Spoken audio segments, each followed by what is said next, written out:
Ciência Responde é o quadro em que a gente busca evidências científicas para responder curiosidades, aquelas perguntas que você sempre se fez e até mesmo aquelas que você nem precisava saber. E hoje a gente traz uma pergunta que tem tudo a ver com o que a gente vem trocando aqui, né, Diogo, ao longo de muitos episódios em Deu Tilt. Muito se diz que a inteligência artificial já está tão potente que ela consegue desvendar os nossos segredos, Diogo, desvendar nossa personalidade. Mas a ciência pode responder? A IA já é capaz de ler as nossas emoções? Para responder essa pergunta, Elton, acho que é importante a gente, então, ir para a ciência e entender um pouco sobre essas teorias das emoções. Ah, você vai cantar Sandy Júnior. São várias teorias que temos, mas hoje ela é dividida em duas principais vertentes. Você assistiu Divertidamente? Assisti. Você gostou? Do 1 ou do 2? Pode ser do 1 e do 2. Eu gostei muito do 1 e o 2 eu achei que era mais do mesmo. Achei que tinha umas emoções lá meio... Você não gostou da ansiedade, cara? Ah, não. Quem gosta da ansiedade, Diogo? Pô, você não achou ela divertida? Eu achei ela divertida, cara. Você gostou do tédio? Cara, eu prefiro o tédio à ansiedade. A mente humana precisa do tédio. Não, lógico. Mas a gente não tá tendo tempo, né, pra tédio. Pois é. Por quê? Porque a gente fica ansioso. Porque, exatamente. E, bom, mas por que eu tô falando de Divertidamente mesmo? Porque a Divertidamente, ela é uma materialização, obviamente limitada, de uma das teorias das emoções, que é a teoria da emoção básica e universal. Inclusive, um dos pais dessa teoria, ele foi consultor do filme, do Divertidamente. Sim, o Paul Ekman. E ele aparece até nos créditos. E o que diz essa teoria? Né? Que as emoções, elas são básicas e universais. Ou seja, existem emoções, um conjunto de emoções básicas, que mais ou menos aquelas que estão no filme, sabe? Raiva, tristeza, pipipipopopó. E que elas são universais, elas são permanente, independente da cultura. Elas estão presentes.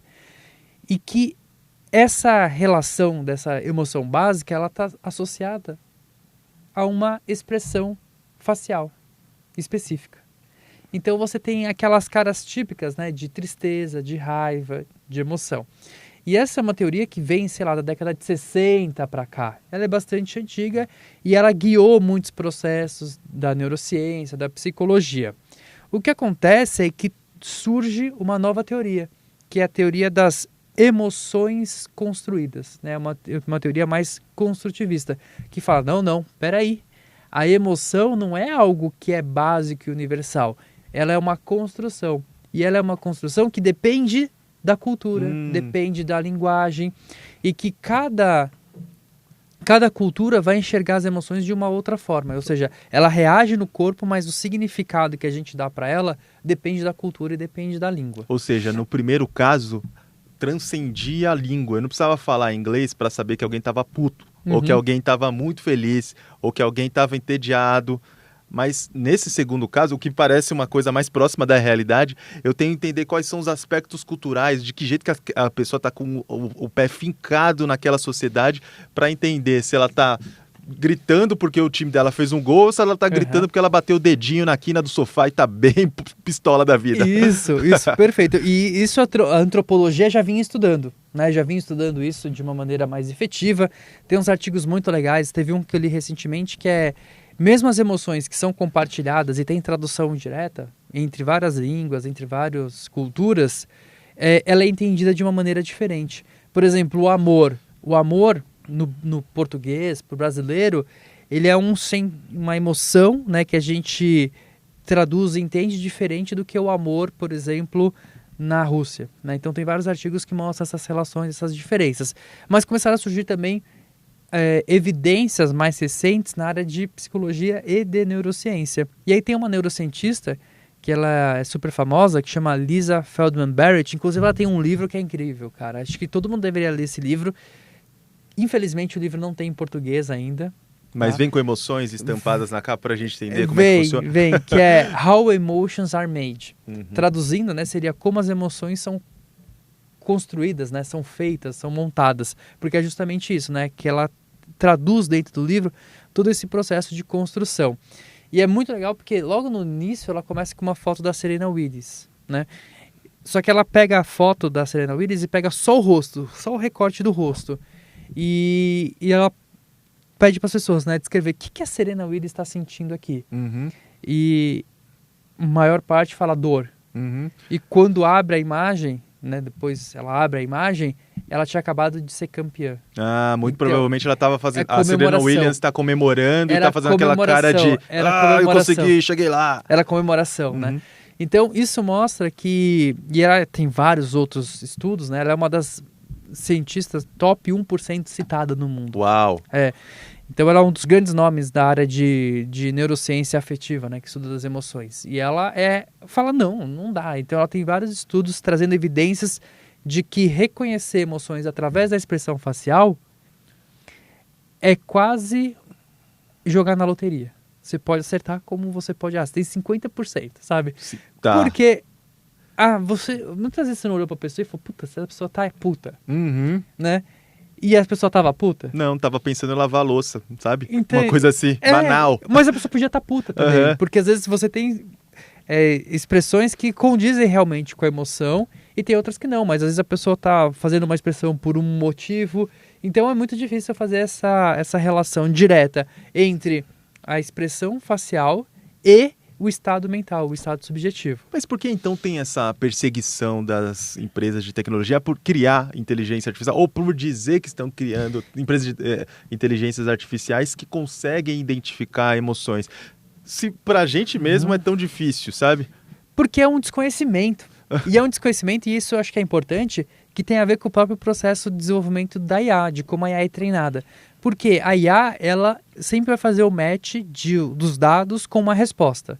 Mas não importa o que sejam esses dados, Elton. Ela sempre vai fazer esse match. E muitas vezes ela faz um match totalmente equivocado. Então, o que aconteceu durante... E agora está voltando essa moda, por isso que a gente está falando disso. As empresas começaram a coletar dados de expressão facial e falar se a pessoa está feliz, está triste e tal. Ia para a inteligência artificial e a inteligência artificial conseguia detectar. Mas o que ela estava detectando ali era a expressão facial da pessoa e não necessariamente o seu estado subjetivo. Entendeu a diferença? A pessoa está sorrindo ou a pessoa está com um olhar mais cabisbaixo. Era isso que ela identificava, mas não qual que é o estado mental realmente da pessoa. Só que começaram a se vender esses produtos loucamente, né? Basicamente, ninguém sabe o que está acontecendo na cabeça do palhaço. Ninguém sabe o que está acontecendo na cabeça do palhaço. É isso, cara. E não só a expressão facial, só que tem um monte de inteligência artificial que usa, né, esse reconhecimento de expressão facial para falar, essa pessoa está 70% feliz. O que é 70%? E colocam métricas, você já viu esses sistemas, né? É um estado quântico da felicidade. Exato. E começaram a vender isso muito para de educação, mesmo para criança. E tem gente que compra, né? Tem gente e começa a fazer análises pedagógicas com os resultados que saem dessas ferramentas que, de partida, já não detectam nada. Isso, e a própria Lisa Feldman Barrett, ela é totalmente contra, ela fala, cara, toda essa tecnologia que fala que reconhece emoção a partir da expressão facial é lixo. Ela começa exatamente isso. E é até interessante porque a gente organizou um painel, né? Tem um evento da ONU que chama Internet Governance Forum, a gente organizou um painel, convidou a indústria, então convidou a Microsoft e convidou ela. Ela foi uma das painelistas, né? E foi bem legal, assim, porque o painel, mesmo com a indústria presente, eles chegaram num consenso... Que foi o quê? De que não é possível mesmo, né? E o mais legal é que a Microsoft, que tinha uma das tecnologias mais vendidas desse tipo de tarefa, né? De reconhecer emoções por expressão facial, aposentou a sua ferramenta, né? Ela simplesmente falou, a gente reconhece que não dá para fazer... a gente não tem evidências científicas, foi o que eles usaram, que a gente consegue reconhecer emoções somente pela expressão facial, e ainda que a gente pudesse fazer isso, a gente está falando de um sistema global, e que as emoções, elas são culturais. Então, talvez uma expressão facial que é muito típica de uma dor numa cultura pode ser uma outra emoção em outra, né? Então, eles aposentaram, assim. Só que agora começa a surgir outras que vêm perseguindo esse caminho. Até porque a gente tem o feitiço de desvendar o quê? Os mistérios da mente humana. Todo dia sai um otário e um malandro de casa. Quando eles se encontram, um dos dois vende uma ferramenta de detectar a emoção por IA pro outro. E que o outro vai ficar feliz quando vê lá 70% de felicidade e tal. Etc. Mas é bom a gente não perguntar pra IA se ele ficou feliz ou não. Porque ela vai errar. Ela vai errar. Qual?